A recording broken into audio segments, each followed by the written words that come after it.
Hello and जय हिंद दोस्तों, प्रचंड क्लासेस में आप सभी का स्वागत है। जीएस रिवीजन श्रृंखला में आज हम सिख राज और आंग्ल सिख युद्ध पढ़ेंगे। ठीक है, चलिए देखते हैं। सिखों का जो प्रथम राजनीतिक नेता कौन था? बंदा बहादुर। तो बंदा बहादुर एक गुरु गोविंद सिंह के बाद बनते हैं। गुरु गोविंद सिंह जी गुरुओं की पदवी खत्म कर देते हैं, उनके बाद कोई गुरु नहीं बनता है, लेकिन ये राजनीतिक रूप से सिखों में जो है आगे बढ़ाते हैं सिखों को। ठीक है, तो 1716 ईस्वी में मुगल सेना के सामने एक युद्ध हुआ और उसमें इन्होंने आत्मसमर्पण कर दिया, लेकिन मुगल सेना ने इनको बहुत परेशान थी, इनको पकड़ के इनका वध कर देती है, मार देती है। ठीक है, आपसे एक क्वेश्चन है कि आप बताएंगे कि जब ये 1716 में युद्ध हुआ था, मुगल सेना ने इनको मारा, तो उस समय मुगल सम्राट कौन था? ठीक है, मुगल सम्राट कौन था? मुगल की गद्दी पर कौन बैठा था? ठीक, बंदा बहादुर के बाद सिख नेतृत्व विहीन हो गए। इसी समय सिखों ने सरबत खालसा और गुरुमत्ता की प्रथाओं को प्रारंभ किया। अब सरबत खालसा और गुरुमत्ता है क्या? तो सरबत खालसा जो है बैसाखी एवं दीपावली पर वर्ष में 2 बार सिखों की अपनी बैठक होती थी, सभाएं होती थी। तो जो सभाएं होती थी उनको सरबत खालसा कहा जाता था, सभाओं को सरबत खालसा कहा जाता था। और उन सभाओं में जो निर्णय होता था, ठीक है, उनको क्या माना जाता था कि गुरु का आदेश है, और इसीलिए उसको नाम दिया गया गुरुमत्ता। ठीक, तो सरबत खालसा और गुरुमत्ता आप समझ गए। सरबत खालसा बैठक को कहा जाता था और उसमें जो निर्णय लिए जाते थे उसको गुरुमत्ता कहा जाता था। ठीक है, 1748 में कपूर सिंह ने दल खालसा संगठन बनाया। ठीक है, किसने बनाया? कपूर सिंह ने। कब? 1748 में। दल खालसा में 1753 जो है दल खालसा में 1753 में प्रारंभ हुई एक प्रथा थी, राखी प्रथा। तो ये इसकी वित्तीय स्थिति को मजबूत करने के लिए बनाई गई थी। राखी प्रथा के अंतर्गत क्या होता था कि प्रत्येक गांव, जो सिखों के गांव थे, तो प्रत्येक गांव के उपज का 1/5 मतलब 20%, तो उपज का 20% ये लोग लेते थे। उससे क्या करते थे? अपनी राज्य को, अपने सेनाओं को, अपने सभाओं को मजबूत करने के लिए काम करते थे। ठीक है, ये वित्तीय स्थिति को मजबूत करना इसका मुख्य दायित्व था। सिखों ने अपने छोटे छोटे राज्यों का निर्माण किया, अलग अलग, जैसे कस्बे टाइप का, और उसको पुकारा गया मिसल या मिस्ल। ठीक है, क्या पुकारा गया? मिस्ल कहा गया। आएंगे रणजीत सिंह जी। ठीक है, तो ये पंजाब के सिख राज्य के वास्तविक संस्थापक माने जाते हैं। ठीक है, इनकी उपलब्धियां देखेंगे। जन्म इनका कब हुआ था? 1780 में। इनके पिता का नाम था महासिंह, क्वेश्चन पूछा जा चुका है, महासिंह नाम था, और सुकर चकिया मिसल के ये थे। मिसल बताया ना मैंने कि छोटे छोटे कस्बे टाइप के ये लोगों ने अपने राज्य बना लिए थे और उस पर राज करते थे। ठीक, तो उसको कहा जाता था मिसल। तो सुकर चकिया मिसल के थे रणजीत सिंह जी। 1797 ईस्वी में काबुल का शासक था जमान शाह, वो पंजाब पर आक्रमण करता है। ठीक है, रणजीत सिंह के नेतृत्व में सिख सेना जो है उसको हरा देती है। किसको? जमान शाह को। तो वो भाग जाता है। भागते समय उसकी 12 तोपें जो है चिनाब नदी में गिर जाती हैं। उसको निकलवा कर जो है वापस भेजवा देते हैं रणजीत सिंह जी जमान शाह के पास में।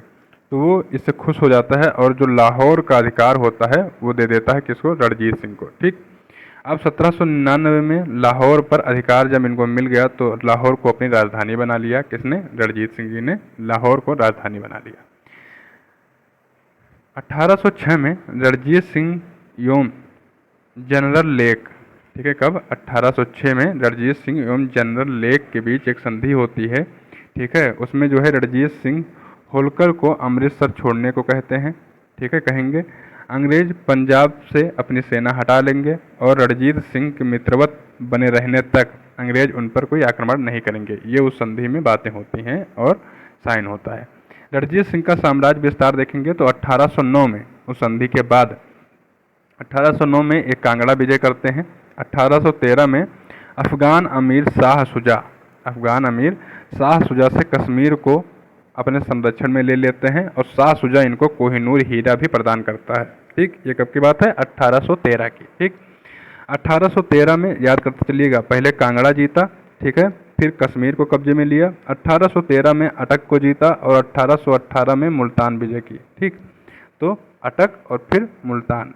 ठीक है, 1819 में अफगान गवर्नर जब्बर खां को पराजित कर कश्मीर पर अधिकार कर लिया। ठीक है, कश्मीर पर अधिकार कर लिया। आप जो है यहाँ पे देखेंगे कि कश्मीर को अपने संरक्षण में लिया था। तो किससे लिया था? ये लिया था शाह शुजा से। संरक्षण मतलब देखभाल करते थे।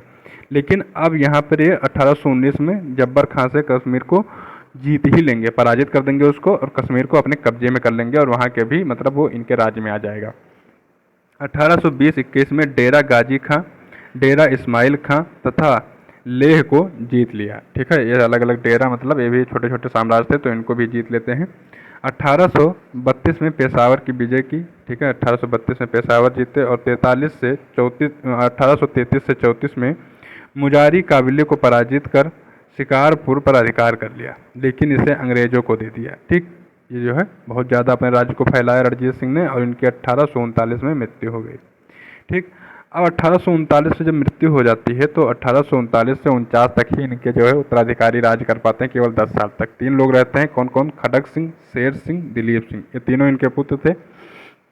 खड़ग सिंह 1839 से 40, शेर सिंह 1841 से 43 और दिलीप सिंह 1843 से 49 तक ये अल्पवयस्क थे और इसके बाद में जो है सिखों का जो राज है खत्म हो जाता है।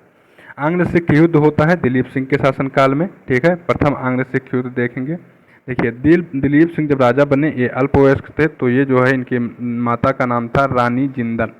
ठीक, तो रानी जिंदन इनकी संरक्षिका बनी तथा उनके संरक्षिका के रूप में शासन कर रहे थे किसके? दिलीप सिंह के। इस समय जो खालसा सेना काफ़ी शक्तिशाली हो गई, जिस कारण लाहौर दरबार उनसे डरने लगा। ठीक है, सेना को नियंत्रित करने के लिए रानी जिंदन एवं उनके सलाहकारों ने खालसा सेना को अंग्रेजों के साथ युद्ध में झोंक दिया, यह सोचकर कि यदि खालसा सेना विजयी हुई तो क्षेत्र विस्तार होगा और यदि पराजित हुई तो राजनीति में दखल देना छोड़ देगी। ठीक है, ये क्या हुआ कि इनकी चाल इन्हीं को भारी पड़ जाती है बाद में। प्रथम आंग्ल सिख युद्ध होता है 1845 से 46 के बीच। ठीक है, इसमें 4 लड़ाइयाँ होती हैं, लड़ाइयों के नाम याद रखिएगा। मुदकी का युद्ध 1845 में, फिरोजपुर का युद्ध 1845 में, अलीवाल का युद्ध 1846 में और सुबराव का युद्ध 1846 में। ठीक, फिर से देख लीजिए, मुदकी का युद्ध, फिरोजपुर का युद्ध, अलीवाल का युद्ध और सुबराव का युद्ध, ये 1845 से 46 के बीच होते हैं और इन सब युद्ध को मिलाकर क्या कहा जाता है? प्रथम आंग्ल सिख युद्ध। इसमें अंग्रेज जीत जाएंगे और सिख सेना पराजित हो जाएगी।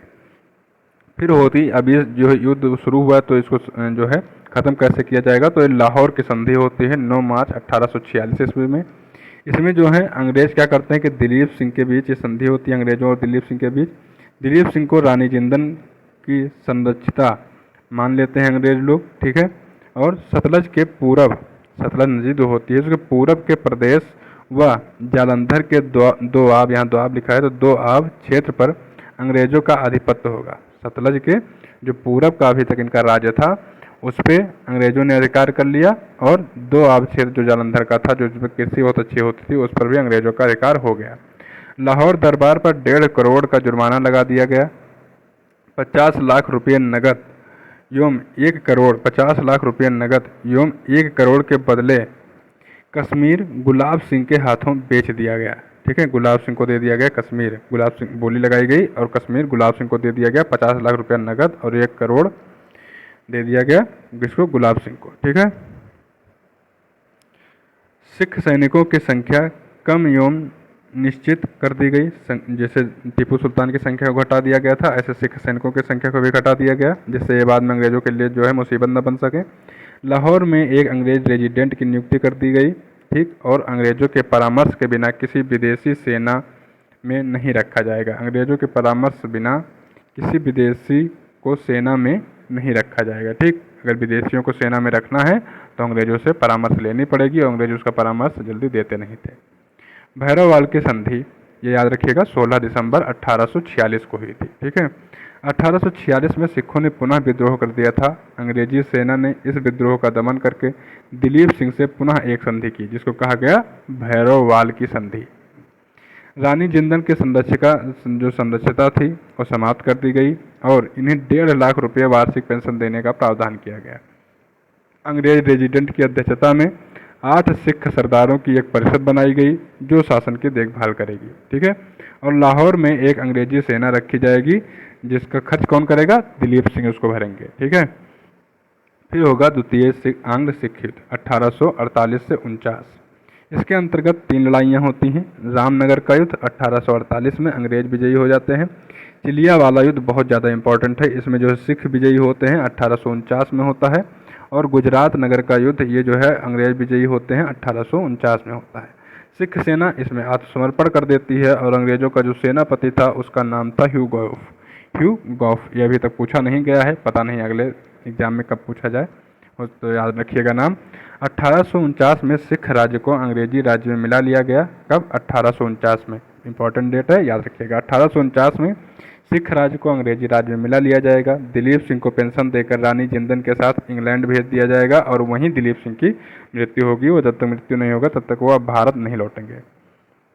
कंपनी शासन के अंतर्गत प्रशासनिक व्यवस्था, भू राजस्व व्यवस्था देखेंगे तो इन लोगों ने के जो है प्रशासनिक व्यवस्था कैसे चलाया। अब सिखों का कहानी खत्म है, अब यहाँ से देखिए। तो भू राजस्व व्यवस्था में 1757 के प्लासी के युद्ध के बाद अंग्रेजों द्वारा भू राजस्व वसूल करना प्रारंभ कर दिया गया। ठीक है, आपने पढ़ा होगा, इनको अलग अलग की जगह की दीवानी प्राप्त होने लगी थी।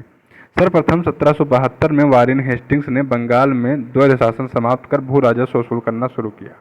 1772 में वारेन हेस्टिंग्स ने पंचवर्षीय बंदोबस्त लागू किया, जिसमें प्रत्येक क्षेत्र का राजस्व 5 वर्ष के लिए निर्धारित किया गया और 1777 में यह व्यवस्था जो है बंद कर दी गई। 1772 में वारेन हेस्टिंग्स ने क्या किया कि पंचवर्षीय एक बंदोबस्त लेकर आया। पंचवर्षीय बंदोबस्त अगर पूछा गया कौन लेकर आया था तो वारेन हेस्टिंग्स ये लेकर आया। और एक बार, जैसे अपने यहाँ सरकार एक बार चुन जाती है, 5 साल तक काम करते, तो एक बार कर निर्धारित कर दिया गया कि इतने आय का इतना देना है, 1/2 देना है, 1/5 देना है, 1/3, जो निर्धारित कर दिया जाएगा वही कर अगले 5 साल तक वसूला जाएगा। ठीक, ऐसी व्यवस्था थी। ये 77 में समाप्त हो गई। तो 1777 में जब व्यवस्था समाप्त हुई तो उसकी जगह 1 वर्षीय बंदोबस्त लाया गया। पहले 5 वर्षीय बंदोबस्त था, फिर 1 वर्षीय बंदोबस्त लाया गया। इस व्यवस्था के में प्रतिवर्ष भू राजस्व निर्धारित होने लगे और यह तक अब तक चली 89 से 90 तक चली। ठीक, अब यह जो है ब्रिटिश शासन के अंतर्गत अलग अलग जो भू बंदोबस्त आए थे उनको पढ़ लीजिए। तो एक आया था अस्थाई बंदोबस्त 1793 में। ये कहाँ कहाँ पर लगा, किस क्षेत्र में, बहुत ज़्यादा इंपॉर्टेंट है, अच्छे से देखिए।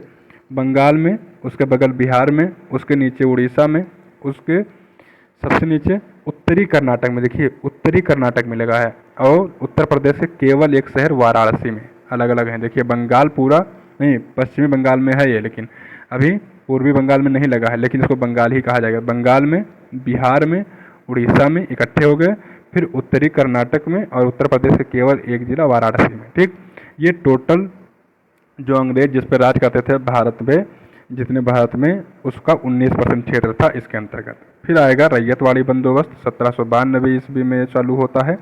इसमें कौन कौन से जो है 1792 ईस्वी में इसको लगा दिया गया था, बट ये वास्तविक रूप से जो है कब चालू होगा, ये 1820 में। ठीक, 1820 में। तो इसमें कौन कौन से क्षेत्र शामिल थे, मद्रास, बम्बई, पूर्वी बंगाल, देखिए यहाँ पर बंगाल था, यहाँ पूर्वी बंगाल है। ठीक, असम और कुर्ग क्षेत्र। तो जब आपसे पूर्वी बंगाल पूछेगा कौन सा जो है बंदोबस्त लागू हुआ था, रैयतवाड़ी, और बंगाल पूछेगा केवल तो अस्थाई बंदोबस्त। ठीक, याद रखिएगा। और ये बात जो है ब्रिटिश भारत के 51% क्षेत्र पर लागू होता है। फिर आता है महालवाड़ी बंदोबस्त, यह 1822 ईस्वी में जो है शुरू होता है, लगाया जाता है। और ये इसमें संयुक्त प्रांत मतलब उत्तर प्रदेश, मध्य प्रांत मतलब एमपी और पंजाब इसमें शामिल होते हैं। ठीक है, पंजाब ये जो है इंग्लिश इंडिया मतलब अंग्रेजों के उस समय जो भारत रहता है, जिसमें अंग्रेजों का अधिकार रहता है, उसका 30% क्षेत्र इसमें शामिल होता है। अस्थाई बंदोबस्त का जनक कौन था, कॉर्नवालिस। लॉर्ड कॉर्नवालिस ने 1790 ईस्वी में क्या किया था कि एक 10 वर्षीय बंदोबस्त चालू किया था। ठीक है, 10 वर्षीय। 5 वर्षीय बंदोबस्त चालू हुआ, फिर 1 वर्षीय बंदोबस्त चालू हुआ, और अब जो है लॉर्ड कॉर्नवालिस 10 वर्षीय बंदोबस्त चालू करता है। और यही 10 वर्षीय बंदोबस्त लास्ट में जाकर 1793 में अस्थाई बंदोबस्त का व्यवस्था में परिवर्तित हो जाता है। इसी को जमींदारी व्यवस्था कहते हैं, इस्तेमारी व्यवस्था कहते हैं। इसमें क्या होता है कि जो क्षेत्र होता है उसमें एक जमींदार नियुक्त कर दिया जाता है और इसको एक क्या दिया जाता है, इसको जो है भार दे दिया जाता है कि आप जो है किसानों से कर वसूल करेंगे और हमको देंगे। ठीक है, इसको अंग्रेजी सरकार को। ठीक, इसमें से जो पूरा कर होता था उसका 10/11 भाग जो वसूला जाता था, तो 10/11 भाग कौन ले जाता था, अंग्रेजी सरकार ले लेती थी, और 1/11 भाग किसको दिया जाता था, जमींदारों को। लेकिन इसमें प्रॉब्लम ये आया कि जमींदार हो गए लालची। कैसे हो गए, देखिए इनको कहा गया, मतलब कि एक व्यवस्था के मतलब एक उदाहरण के तौर पे जान लीजिए कि इनको कहा गया कि आप जो है 25 रुपये हमको कर चाहिए, मतलब पर बीघा हमको 25 रुपये कर चाहिए। अंग्रेजों ने बताया जमींदार से, ठीक इतना वसूल के हमको देना है तुमको, बाकी हम नहीं जानते हैं। तुम्हारे ऊपर हमारा कोई नियंत्रण नहीं रहेगा, कैसे वसूलोगे तुम हमको नहीं पता है, ठीक। हमको 25 रुपये पर बीघा चाहिए। अब मान लो 1000 बीघा है, ठीक, तो 25,000 रुपये चाहिए उनको। लेकिन जमींदारों ने क्या किया कि उन्होंने 25 रुपया के बजाय इन्होंने वसूल किया 100 रुपया, 150 रुपया वसूल करने लगे, क्योंकि इनके ऊपर कोई जांच करने वाला तो है नहीं, ठीक है। तो क्या हुआ कि किसानों की पूरा कमर तोड़ दिया इन्होंने, ठीक। और किसान जो है ज़मीन छोड़ने लगे, या फिर जो है जितना पैदा होता था सब कर में ही चला जाता था। तो इन्होंने बहुत ज़्यादा प्रताड़ित किया किसानों को। तो किसान जो है अपनी ज़मीनों का डेवलपमेंट नहीं कर पाए, मतलब उसमें जो है अच्छे से फसल नहीं उगा पाए। किसानों को क्या हुई, बड़ी सुविधा हुई, और वो अपना जो है पेट भरने का भी जो है अनाज बचा नहीं पाते थे। सब जो है जितना पैदा होता था सब कर में ही चला जाता था। तो इससे इस प्रथा का विरोध हुआ, ठीक है। और इसके बाद में जब इसका बहुत ज़्यादा विरोध हुआ तो जैसे देखिए यहाँ पर बताया गया है कि लगभग 4 करोड़ कर वसूल के देना रहता था स्थायी बंदोबस्त के क्षेत्रों को, लेकिन ये लोग लगभग 60 करोड़ जो है वसूल करते थे, जिसमें से 4 करोड़ में का 10/11 भाग अंग्रेजों को दे देते थे, और इस 4 करोड़ में भी 1/11 भाग अपना ले लेते थे, ठीक। और जो बचता था वो सब इन्हीं का होता था, 56 करोड़, किसका, जमींदारों को। तो इसमें जमींदार बहुत ज़्यादा फले फूले। इसीलिए इसको क्या कहा गया था, दूरवासी कर, मतलब जिसने कर लगाया है वो इतना दूर बैठा है, उससे कोई मतलब ही नहीं। इसको दूरवासी कर व्यवस्था भी कहा जाता था, ठीक है, इसको अस्थाई बंदोबस्त को। इसमें जो है जो उप जमींदार के द्वारा अतिरिक्त शोषण किया जाता था इसमें, इसीलिए कहा गया था। अब पढ़िए रैयतवाड़ी व्यवस्था। इस व्यवस्था में सरकार ने सीधे किसानों से कर राजस्व जो है राजस्व कर वसूलना चालू किया। इस व्यवस्था का जनक कौन था, तो कर्नल रीड और थॉमस मुनरो थे। नाम याद रखिएगा, कर्नल रीड और थॉमस मुनरो। इस व्यवस्था में उद्देश्य क्या था इस व्यवस्था का, कि सरकारी आय में वृद्धि करना तथा कृषक हितों की वृद्धि करना। सर्वप्रथम 1792 में कर्नल रीड और थॉमस मुनरो ने इस व्यवस्था को दक्षिण भारत में केवल एक जिला था का नाम था उसका बारामहल, तो बारामहल में इसको चालू किया था 1792 में, ठीक। इसीलिए इसको जो है 1792 में केवल 1-2 जिले में चालू किया गया था दक्षिण में, और जब पूरा चालू किया गया है ये जो है 1820 में इसको लगाया गया था, ठीक। तो 1792 में भी इसको माना जाता है, और जब व्यापक रूप से चालू किया गया है तो 1820 में, तो इसकी व्यवस्था जो है 1820 में ही कहीं कहीं मिलेगी आपको।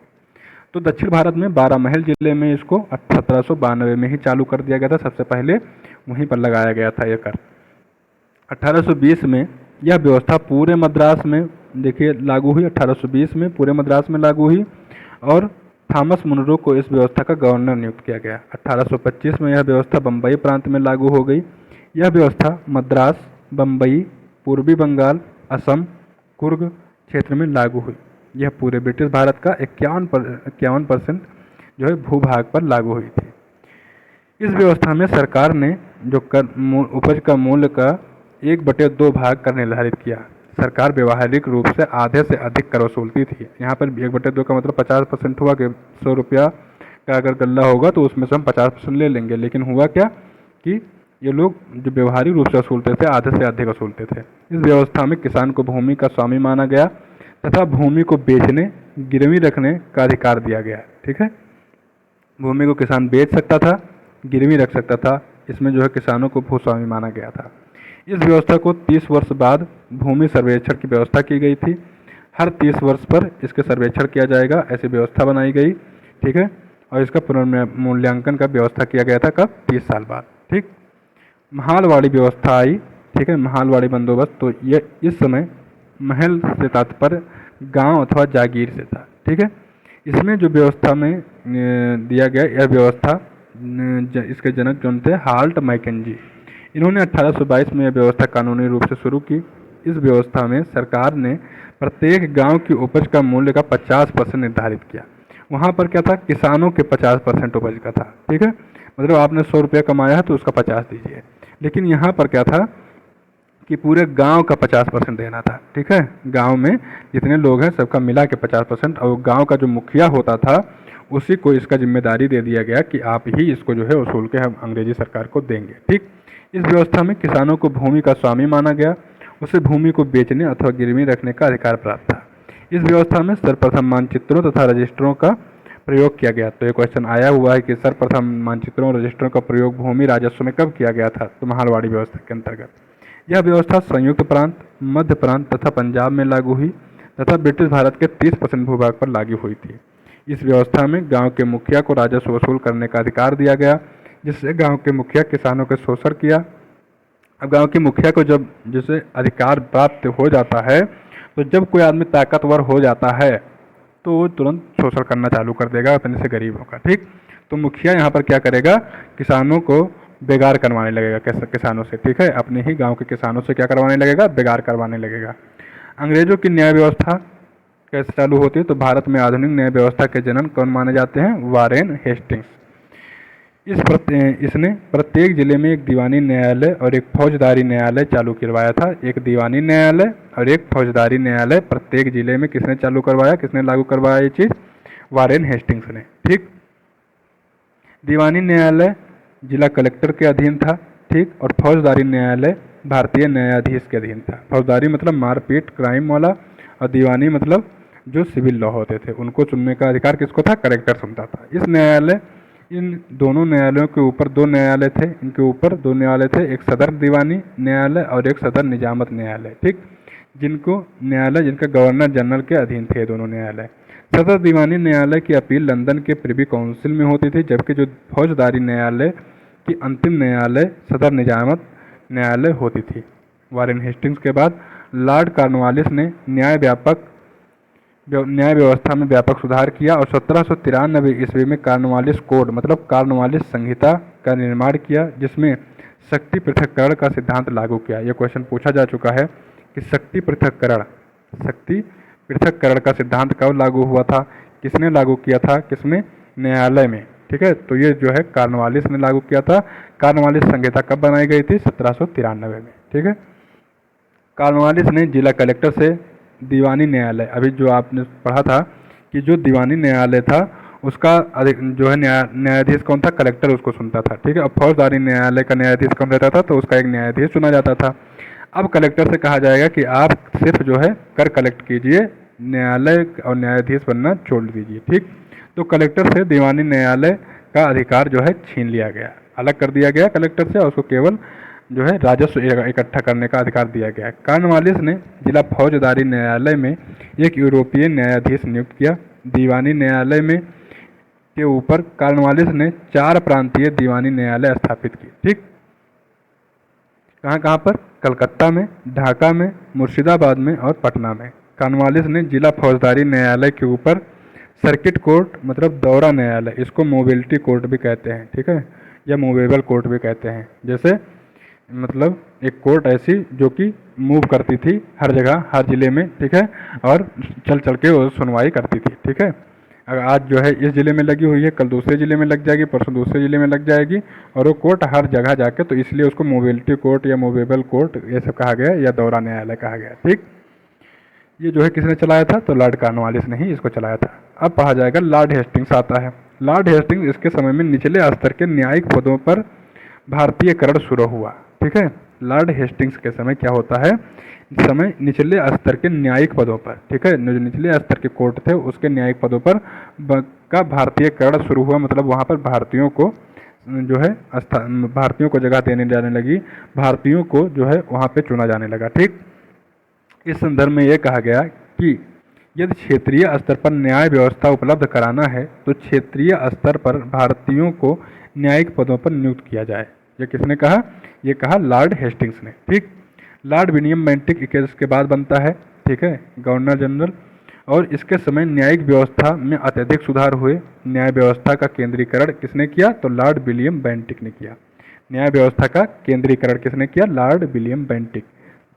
इसी के समय 1833 ईस्वी के अधिनियम द्वारा यह व्यवस्था की गई कि बंगाल के गवर्नर जनरल को भारत का गवर्नर जनरल बनाया गया। ठीक, तो जो है बंगाल का लास्ट गवर्नर जनरल कौन था, लॉर्ड विलियम बेंटिक, और भारत का प्रथम गवर्नर जनरल कौन था, लॉर्ड विलियम बेंटिक। ठीक, बनाया गया, और यह भी व्यवस्था की गई कि गवर्नर जनरल एवं उसकी कार्यकारिणी पूरे ब्रिटिश भारत के लिए कानून बना सकती है। ठीक, तो पूरे ब्रिटिश भारत के जो है कानून व्यवस्था बनाने का इनको पास अधिकार मिल गया, तो इसीलिए क्या कहा जाएगा, न्याय व्यवस्था का केंद्रीकरण हो गया। ठीक, इसने कॉर्नवालिस के जो कि सर्किट कोर्ट था मतलब जो मूवेबल कोर्ट थी उसको समाप्त कर दिया। इसके 2 कार्य थे। ठीक है, कौन कौन से? तो आगरा में एक अपीलीय न्यायालय की स्थापना की थी। ये क्वेश्चन पूछा जा चुका है कि आगरा में अपीलीय न्यायालय की स्थापना किसके कौन सा गवर्नर जनरल था जिसके समय पे हुई थी, ठीक। और इलाहाबाद में सदर दीवानी तथा सदर निजामत की स्थापना हुई थी। इसने भारतीय कानून को संचित करने तथा इसमें सुधार लाने के लिए 1833 में लॉर्ड मैकाले, नाम सुना होगा आपने, तो लॉर्ड मैकाले की अध्यक्षता में प्रथम विधि आयोग की स्थापना की।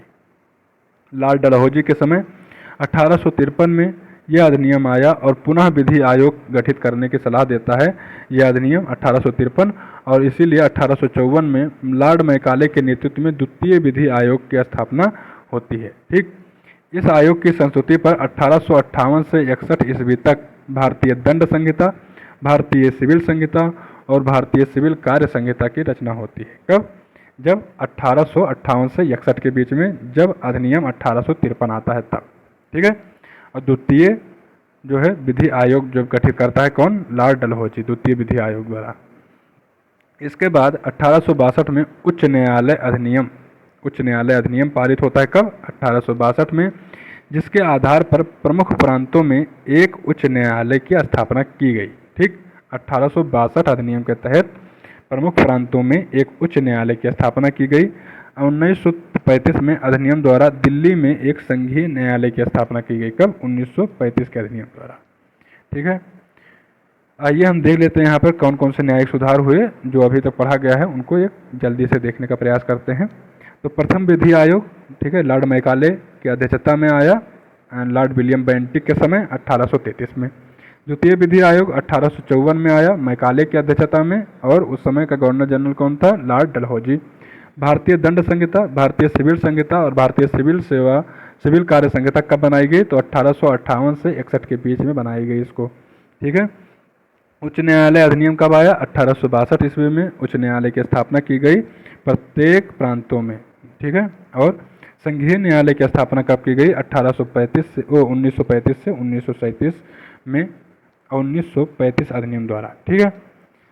शिक्षा व्यवस्था, कंपनी के प्रारंभिक शिक्षा व्यवस्था के बारे में देख लेंगे। तो कंपनी के प्रारंभिक ब्रिटिश शासक जो भारतीय संस्कृति से प्रभावित थे वो लोग प्राच्यवादी कहलाए। यहाँ पर दो लोग थे, एक प्राच्यवादी, प्राच्य मतलब प्राचीन, ठीक है। तो प्राचीन शिक्षा को जो लोग, भारतीय जो प्राचीन शिक्षाएं थी उसको डिफेंड करते थे और उसको अच्छा बताते थे, वो प्राच्यवादी कहलाए, ठीक है।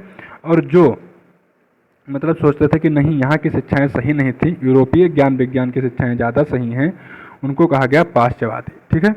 तो प्राच्यवादी और पाश्चवादी यहाँ पे दो हो जाएंगे। 1780 से 81 में वारेन हेस्टिंग्स ने कलकत्ता मदरसा की स्थापना की। इसमें फारसी और अरबी का अध्ययन होता था, ठीक है। तो वारेन हेस्टिंग्स भी किसमें था? प्राच्यवादी, मतलब यहाँ की जो संस्कृति थी उसी हिसाब से सोचता था कि इनको शिक्षा दी जाए। सर विलियम जोन्स ने इसमें बढ़ चढ़कर जो है व्यवस्था को अपनाया और इन्होंने प्राच्यवादियों का जो है समर्थन ज़्यादा किया। 1784 ईस्वी में सर विलियम जोन्स ने कलकत्ता में रॉयल एशियाटिक सोसाइटी की स्थापना की, रॉयल एशियाटिक सोसाइटी की स्थापना की, जिसका उद्देश्य प्राचीन भारतीय इतिहास और संस्कृति को उजागर करना था। 1782 में जोनाथन डंकन ने वाराणसी में एक संस्कृत कॉलेज की स्थापना की, ठीक। देखिए 1781 में वारेन हेस्टिंग्स ने क्या किया था? फारसी और अरबी अध्ययन के लिए कलकत्ता मदरसा की स्थापना की थी, याद रखिएगा। और उसी के एक साल बाद 1782 में जोनाथन डंकन ने वाराणसी में संस्कृत कॉलेज की स्थापना की, ठीक। 1813 के अधिनियम द्वारा कंपनी को निर्देशित किया गया कि ये भारत में प्रतिवर्ष कम से कम 1 लाख रुपए शिक्षा पर खर्चा करेंगे। कब इसको यह अधिनियम आया? 1813 में, 1 लाख शिक्षा पर खर्चा करने के लिए। आंग्ल प्राच्य विवाद, अंततः लॉर्ड विलियम बेंटिक ने आंग्लवादी नेता मैकाले के विचारों से सहमत हुआ और 1835 में पहली बार सरकारी शिक्षा नीति की घोषणा की। कब? देखिए फिर से पढ़ लीजिए कि आंग्ल प्राच्य विवाद था क्या। अंततः लॉर्ड विलियम बेंटिक ने आंग्लवादी नेता मैकाले था वो अड़ा हुआ था कि इनको अंग्रेजी शिक्षा देनी चाहिए, ठीक। तो आंग्लवादी नेता मैकाले के विचारों से सहमत हो गया कौन? लॉर्ड विलियम बेंटिक, जो उस समय का गवर्नर जनरल था। और उसने कहा कि 1835 में पहली बार सरकारी शिक्षा नीति की घोषणा करता है, कहता है कि यहाँ की जो शिक्षा होगी उसका माध्यम क्या होगा? अंग्रेजी, ठीक। अब जो शिक्षा में प्रमुख आयोग बनाए गए, उनका गठन हुआ और उनका जो प्रावधान क्या क्या था उसके बारे में हम जल्दी से देखेंगे। तो पहला जो आयोग बनाया गया उसका नाम था चार्ल्स वुड डिस्पैच, ठीक है। लॉर्ड डलहौजी उस समय गवर्नर जनरल था, ठीक है। 1854 में बनाया गया था। ये शिक्षा का, भारतीय शिक्षा का मैग्ना कार्टा कहा जाता है। क्यों? क्योंकि ये बृहत योजना अपने साथ लेके आएगा और इसमें जो है मुख्य प्रावधानों में क्या था कि पाश्चात्य शिक्षा, ठीक है, का प्रसार किया जाएगा। उच्च शिक्षा के लिए अंग्रेजी माध्यम तथा प्राथमिक शिक्षा के लिए जनभाषा शिक्षा के लिए निजी प्रयत्नों को प्रोत्साहन दिया गया और महिला शिक्षा को प्रोत्साहन तथा कलकत्ता, मद्रास और मुंबई, कहाँ पर, कलकत्ता, मद्रास और मुंबई जो समय की प्रेसिडेंसी थी वहाँ पर 3 विश्वविद्यालय स्थापित करने का जो है इसमें बात की गई, ठीक है। इसीलिए इसको भारतीय शिक्षा का मैग्ना कार्टा कहा गया। उच्च शिक्षा अंग्रेजी माध्यम से और प्राथमिक शिक्षा जनभाषा मतलब अपने मातृभाषा में पढ़ने को कहा गया, ठीक है। इसमें अब चलिए, अब इसमें जो है प्राथमिक शिक्षा थी, माध्यमिक शिक्षा थी और उच्च शिक्षा थी, हायर एजुकेशन, इसमें तीनों को शामिल किया गया था। अब आएगा एक हंटर आयोग, ठीक। ये लॉर्ड रिपन के समय में आएगा 1882 से 83 में। इसके जो मुख्य प्रावधान थे, इसमें स्थानीय भाषा में प्राथमिक शिक्षा पर जोर दिया गया, स्थानीय भाषा में प्राथमिक शिक्षा पर जोर दिया गया। शिक्षा के लिए उपकर मिलने लगे। माध्यमिक स्तर पर साहित्यिक शिक्षा के साथ साथ व्यवहारिक शिक्षा तथा महिला शिक्षा को प्रोत्साहन करने की बात की गई, ठीक है। कब आया था ये? लॉर्ड रिपन के समय आया था। लॉर्ड रिपन जो है बहुत ही जो भारतीय लोग थे उनसे, उनमें जो अनेक भारतीय लोगों के प्रति इसमें उदारता थी और इसको बहुत ही उदारवादी कहा गया जो गवर्नर जनरल उस समय होते थे उन लोगों की तुलना में, ठीक है। शिक्षा नीति प्रस्ताव आता है एक 1913 में, ठीक। इससे पहले एक रेले कमीशन आता है, उसकी जिक्र यहाँ पर नहीं किया गया है। तो रेले कमीशन भी शिक्षा से ही जुड़ा हुआ था और ये आया था 1902 में, ठीक है। एक आएगा शिक्षा नीति प्रस्ताव, ये 1913 में आया। इसमें कहा गया कि निरक्षरता को समाप्त करने की नीति बनाई गई, निःशुल्क प्राथमिक शिक्षा की व्यवस्था की गई तथा सभी प्रांतों में कम से कम एक विश्वविद्यालय की स्थापना करने की बात की गई, ठीक है। कम से कम एक विश्वविद्यालय बनाने की बात की गई थी, लेकिन इससे पहले केवल प्रेसिडेंसियों में कलकत्ता, मद्रास और मुंबई। अब जो बात की जा रही है कम से कम एक विश्वविद्यालय की, ये की जा रही है हर प्रांत में, ठीक। सैडलर विश्वविद्यालय आयोग आता है 1917 से 1919 में। 12 वर्षीय स्कूली शिक्षा ये होती है, ठीक है। स्कूल में शिक्षा 12 वर्ष की में दी जाएगी। माध्यमिक शिक्षा के बाद स्नातक की उपाधि तथा अध्यापकों के प्रशिक्षण की उचित व्यवस्था इसमें की गई। हार्टोग कम समिति बनती है 1929 में। ये कहता है कि प्राथमिक शिक्षा में सुधार केवल प्रतिभाशाली व्यक्तियों को उच्च शिक्षा आदि का प्रावधान था। जो प्रतिभाशाली हों, जो बहुत ज़्यादा पढ़ने में मेधावी छात्र हों, उनको उच्च शिक्षा दिलाई जाए, सबके लिए उच्च शिक्षा की व्यवस्था इसमें नहीं की गई, ठीक है। हार्टोग समिति में ये कब बनी? 1929 में। शिक्षा में सार्जेंट योजना, शिक्षा की एक सार्जेंट योजना आई, ये हार्टोग समिति थी। फिर सार्जेंट योजना आई 1944 में। देश में प्रारंभिक विद्यालय तथा हाई स्कूल की स्थापना का प्रावधान 6 से 11 वर्ष के बच्चों को निःशुल्क एवं अनिवार्य शिक्षा की व्यवस्था की गई, ठीक है। अंतिम रूप से लॉर्ड ऑकलैंड के समय में आंग्ल प्राच्य विवाद समाप्त हो गया। इसी काल में अधोमुखी निस्पंदन सिद्धांत या विप्रवेशन सिद्धांत पर प्रकाश डाला गया। ये था क्या? इस सिद्धांत में कहा गया, ये लॉर्ड ऑकलैंड के समय आया था। इसमें कहा गया कि केवल जो उच्च वर्ग के लोग हैं, ब्राह्मण क्षत्रिय, इनको शिक्षा दी जाए, हायर एजुकेशन इनको दी जाए और इससे शिक्षा जो है धीरे धीरे रिस्क कर इनके जो नीचे की जातियां हैं, जो दबी कुचली जाति हैं, उनमें पहुंचेगा। सबको शिक्षा देने की ज़रूरत नहीं है। ये अधोमुखी सिद्धांत था, ठीक है। मतलब शिक्षा रिस्क कर नीचे जाएगी, ऊपर से नीचे जाएगी, ठीक। अधोमुखी निस्पंदन सिद्धांत का उद्देश्य सर्वप्रथम उच्च वर्ग को शिक्षित किया जाए। इस वर्ग से शिक्षित होने पर क्षण क्षण कर शिक्षा जो है प्रभाव जनसाधारण तक पहुंच जाएगा। ये कहा गया था किसमें? अधोमुखी सिद्धांत में। वुड डिस्पैच घोषणा पत्र 1854 में जो आया था, ब्रिटिश संसद में भारत की शिक्षा की प्रगति की जांच के लिए 1853 में बोर्ड ऑफ कंट्रोल के अध्यक्ष चार्ल्स वुड की अध्यक्षता में 1854 में एक रिपोर्ट प्रस्तुत की गई थी, जिसे वुड का घोषणा पत्र कहा जाता है। इस घोषणा पत्र को आधुनिक शिक्षा की आधारशिला माना जाता है, जिसमें श्रेणीबद्ध शिक्षण संस्थाओं की स्थापना का प्रावधान किया गया था, ठीक है। तो आज की हमारी क्लास यहीं पर समाप्त होगी। अगर आपको ये सीरीज़ अच्छी लग रही हो तो कृपया चैनल को फॉलो कर लीजिए, सब्सक्राइब कर लीजिए और दोस्तों के साथ शेयर कर लीजिए। ठीक है, हम अगले क्लास में भारत में ब्रिटिश राज्य का आर्थिक प्रभाव पढ़ेंगे। ठीक है, तो मिलते हैं नए क्लास में, तब तक के लिए नमस्कार, धन्यवाद।